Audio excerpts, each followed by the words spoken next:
Selamat datang di channel Ihsan Storia, channel berbagi sejarah. Sebelum lanjut untuk mendengarkan cerita sejarah ini, silakan support channel ini dengan cara like, komen, share dan subscribe. Selamat mendengarkan.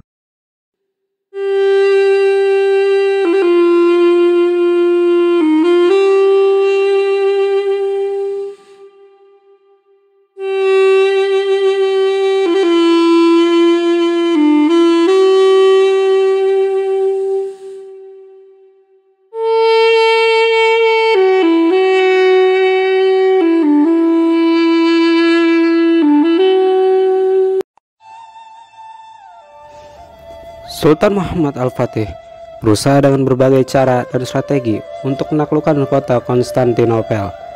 Di antaranya dengan cara memperkuat kekuatan militer Utsmani dari segi personil hingga jumlahnya yang mencapai 250.000 mujahid.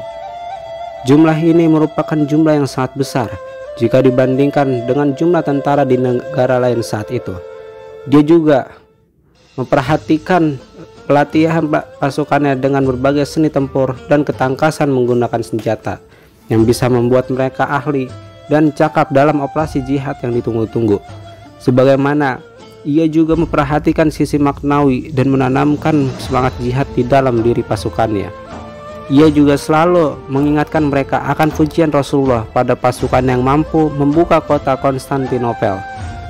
Dia selalu berharap tentara yang dimaksud Rasulullah adalah tentaranya. Ini memberikan dorongan moral yang sangat kuat dan tiada tara di kalangan pasukannya.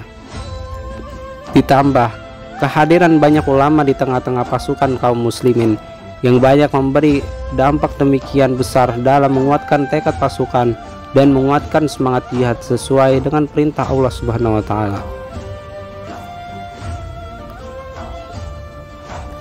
Semangat moral diperkuat dengan infrastruktur angkatan perang yang mutakhir dan strategi canggih, di mana Sultan Muhammad Al-Fatih membangun benteng Romali Hishar di wilayah selatan Eropa di Selat Bosporus pada sebuah titik yang paling strategis yang berhadapan dengan benteng yang pernah dibangun di masa pemerintahan Bayazid di daratan Asia. Kaisar Romawi berusaha membujuk Sultan Muhammad Al-Fatih untuk tidak membangun benteng dengan ganti uang yang akan dia bayarkan kepada Sultan.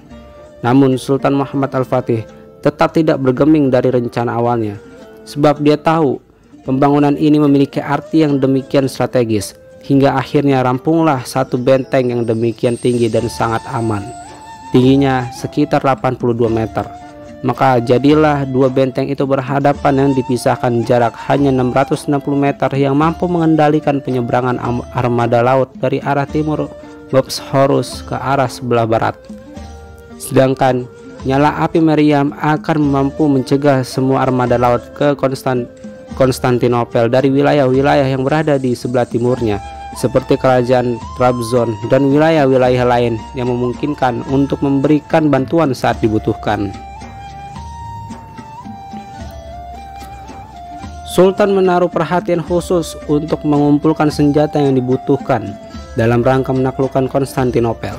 Salah satu yang terpenting adalah meriam. Dia telah mengundang seorang insinyur ahli meriam yang bernama Orban. Kedatangannya disambut dengan hangat dan dia memberi semua fasilitas yang dibutuhkan, baik kebutuhan materi maupun pekerja. Insinyur ini mampu merakit sebuah meriam yang sangat besar. Di antara meriam yang sangat penting adalah meriam Sultan Muhammad yang sangat terkenal. Disebutkan bahwa meriam ini memiliki bobot hingga ratusan ton dan membutuhkan ratusan lembu untuk menariknya. Sultan sendiri melakukan pengawasan langsung pembuatan meriam ini, serta dia sendiri yang melihat uji cobanya. Selain itu, dalam mempersiapkan penaklukan kota Konstantinopel, Sultan juga memperhatikan penuh pada penguatan armada laut Utsmani yang ditandai dengan diperbanyaknya beragam kapal yang dipergunakan untuk membuka kota itu. Sebab kota Konstantinopel adalah sebuah kota laut yang tidak mungkin bisa dikepung kecuali dengan menggunakan laut yang melaksanakan tugas ini. Disebutkan bahwa kapal yang Sultan persiapkan berjumlah sekitar 400 kapal. Sebelum melakukan ke kota Konstantinopel, Sultan melakukan perjanjian dengan beberapa negara rival dengan tujuan agar dia bisa berkonsentrasi untuk menghadapi satu musuh.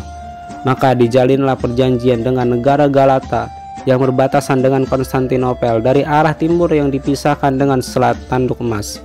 Sebagaimana ia juga menjalin perjanjian dengan negara Majd dan Venesia, dua negara yang berbatasan dengan negara-negara Eropa. Namun negara-negara ini ternyata tidak memperdulikan perjanjian tatkala serangan Sultan Utsmani mulai beroperasi di Konstantinopel. Pasukan negara-negara tersebut ternyata datang ke kota Konstantinopel, ikut membantu mempertahankan kota Konstantinopel. Sebuah bantuan yang mereka lakukan untuk saudara-saudara seiman dalam Kristen. Mereka melupakan perjanjian yang telah disepakati. Saat gencar-gencarnya Sultan Muhammad mempersiapkan diri melakukan penaklukan ini, Kaisar Bizantium dengan mati-matian berusaha untuk mengalihkan perhatian Sultan dari target yang dia inginkan dengan cara memberikan harta dan hadiah yang bermacam-macam. Selain itu, dia juga berusaha untuk menyogok para penasihatnya agar mempengaruhi keputusannya. Namun Sultan tidak bergeming dari keputusannya dan dia sepenuh hati bertekad untuk melaksanakan rencana besarnya. Dan semua yang Kaisar lakukan sama sekali tidak berhasil mematahkan semua keinginannya. Tatkala Kaisar melihat keinginan dan tekad Sultan yang demikian kuat untuk merealisasikan apa yang menjadi tujuannya, maka dia segera meminta bantuan dari berbagai negara dan kota-kota di Eropa, khususnya dari Paus, pemimpin tertinggi Kristen Katolik. Padahal pada saat itu gereja-gereja di Kekaisaran Bizantium dan secara khusus gereja Konstantinopel mengikuti aliran Kristen Ortodoks, di mana antara keduanya terjadi permusuhan yang demikian sengit. Kaisar terpaksa bermanis muka terhadap Paus agar dia bisa mendekatinya. Dia pura-pura menyatakan siap untuk menyatukan antara gereja Ortodoks yang berada di timur Bizantium agar tunduk di bawah kekuasaan Paus. Padahal kalangan Ortodoks tidak menginginkan hal ini terjadi. Atas dasar permintaan ini, maka Paus segera mengirim utusannya ke Konstantinopel dan dia berkhutbah di gereja Hagia Sophia. Lalu dia berdoa untuk Paus dan mendeklarasikan penyatuan dua mazhab itu. Hal ini menimbulkan kemarahan orang-orang Kristen Ortodoks di kota Konstantinopel.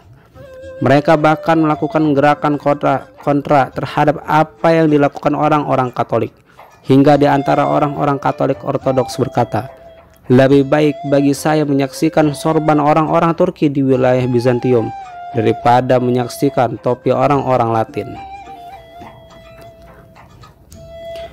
Kota Konstantinopel dikelilingi lautan dari 3 sisi sekaligus, yaitu Selat Bosphorus, Laut Marmara, dan Tanduk Emas yang dijaga dengan menggunakan rantai yang demikian besar, hingga sangat tidak memungkinkan untuk masuk ke kapal ke dalamnya. Di samping itu, dari daratan juga dijaga dengan pagar-pagar yang sangat kokoh yang terbentang dari Laut Marmara hingga Tanduk Emas yang hanya diselingi Sungai Likus. Di antara dua pagar terdapat ruang kosong yang berkisar sekitar 60 kaki, sedangkan bagian dalamnya ada sekitar 40 kaki dan memiliki satu menara dengan ketinggian 60 kaki, benteng setinggi 60 kaki. Sedangkan pagar bagian luarnya memiliki ketinggian sekitar 25 kaki. Selain tower-tower pemantau yang terpencar dan dipenuhi tentara pengawas. Dari segi militer, kota ini dianggap sebagai kota yang paling aman dan terlindungi karena di dalamnya ada pagar-pagar pengaman, benteng-benteng yang kuat dan perlindungan secara alami. Dengan demikian, maka sangat sulit untuk bisa diserang. Puluhan kali usaha untuk menaklukkan Konstantinopel dilakukan. 11 diantaranya dilakukan pasukan Islam. Sultan Muhammad Al-Fatih mempersiapkan serangan ke kota Konstantinopel ini dengan seksama dan selalu mencari tahu tentang kondisi yang sebenarnya. Dia mempersiapkan peta yang seharusnya untuk mengepung kota ini. Dia bahkan melakukan pengintaian sendiri, menyaksikan sendiri kekokohan kota Konstantinopel dan pagar-pagarnya. Sultan pun merintis jalan pembuka antara Adrianople dengan Konstantinopel untuk memudahkan pengiriman Meriam ke Konstantinopel.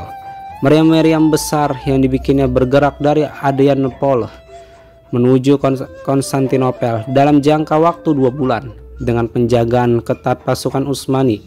Akhirnya pasukan yang dipimpin langsung Sultan sampai di dekat Konstantinopel pada hari Kamis tanggal 26 Rabiul Awal 857 Hijriah, bertepatan dengan tanggal 6 April 1453 Masehi.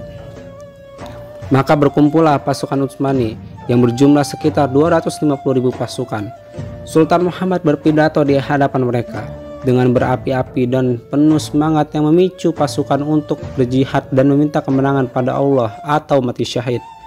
Dalam khutbahnya, Sultan menjelaskan arti pengorbanan dan keikhlasan dalam berperang tatkala berhadapan dengan musuh. Dia membacakan ayat-ayat Al-Quran yang berisi seruan berjihad, sebagaimana ia juga menyebutkan hadis-hadis Rasulullah yang mengabarkan tentang penaklukan kota Konstantinopel dan keutamaan tentara yang membukanya serta keutamaan pimpinan pasukannya. Dia sebutkan bahwa dengan dibukanya Konstantinopel berarti akan memuliakan nama Islam dan kaum muslimin. Pasukan Islam saat itu melakukan gempuran dengan membaca tahlil atau la ilaha illallah dan takbir Allahu Akbar serta berdoa penuh khusyuk kepada Allah Subhanahu wa taala. Sedangkan ulama berbaur di tengah-tengah pasukan dan tentara Islam berjihad bersama-sama yang berhasil mengangkat semangat dan mental pasukan, sehingga setiap pasukan menunggu pertempuran itu dengan penuh kesabaran demi menjalankan kewajiban mereka.